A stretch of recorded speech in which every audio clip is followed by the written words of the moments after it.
American Freedom Alert, Code Red. The government has committed treason against you. Will you sit and watch while your freedoms are taken away? Or will you walk out your door and fight for your rights? The choice is yours. The latter is best. Gather an army of people. Flood the streets. If police give you violence, give them tenfold of that. Occupations are over. Real revolution is here. The former United States government shall be destroyed. In his last official act of business in 2011, President Barack Obama signed the National Defense Authorization Act from his vacation rental in Kailua, Hawaii. In a statement, the president said he did so with reservations about key provisions in the law, including a controversial component that would allow the military to indefinitely detain terror suspects, including American citizens arrested in the United States, without charge. The president defended his action, writing that he signed the act, chiefly because it authorizes funding for the defense of the United States and its interests abroad, crucial services for service members and their families, and vital national security programs that must be renewed. Some citizens remain completely confused by the language of the bill, running around the internet screaming that the law does not apply to American citizens. This is, naturally, part of the side effect of having such a dumbed-down education system where people can't even parse the English language anymore. If you read the bill and understand what it says, it clearly offers absolutely no protections of U.S. citizens. In fact, it affirms that Americans are subjected to indefinite detainment under existing authorities.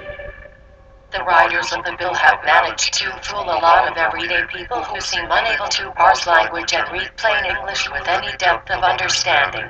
That is as much a failure of America's public education system as anything else.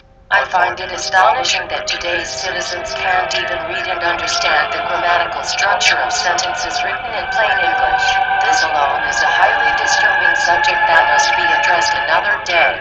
For now, it's enough just to realize that the NDAA really does apply to you, me, and all our neighbors and friends. In signing it, Obama has cemented his place in history as the enabler of government-sponsored mass murder of its own citizens. History does repeat itself after all. Hitler, Stalin, Mao, and now Obama the enabler. While Obama himself probably won't engage in the mass murder of American citizens, have no illusions that a future president will try to use the powers enacted by Obama to carry out such crimes. The system was built for the 1%, not for us. They lied because of we. This must change. Don't stop the fight. Don't stop the protest. We will win. Occupy everything, everywhere. This is the beginning. This is the start.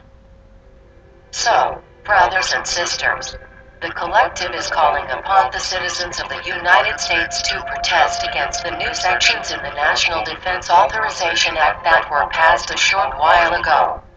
While we cannot force the American people to protest, we must tell them that this law will strip away any rights they thought they had, including, but not limited to, free speech, free press, free access to information, and the right to protest, assemble, and bear arms. This law cannot be changed according to the Feinstein Act. Sections 1031 and 1032 of the National Defense Authorization Act have been passed and ratified. It grants unlimited powers to the executive branch of the government to indefinitely detain suspects, even American citizens, without trial. All a person has to do is to commit a belligerent act. What is a belligerent act? Is protesting a belligerent act? Is being anonymous a belligerent act? This is where we draw the line. This is when we leave our computers. This is when we take out our masks and defy the corrupt rule of law. This is when we revolt. The time has come for you to accept the truth and join us in overthrowing yet another corrupt military regime. Operation Blackout. Engaged. We are anonymous. We are legion. We do not forget. We do not forget. To the United States government, you should have expected us.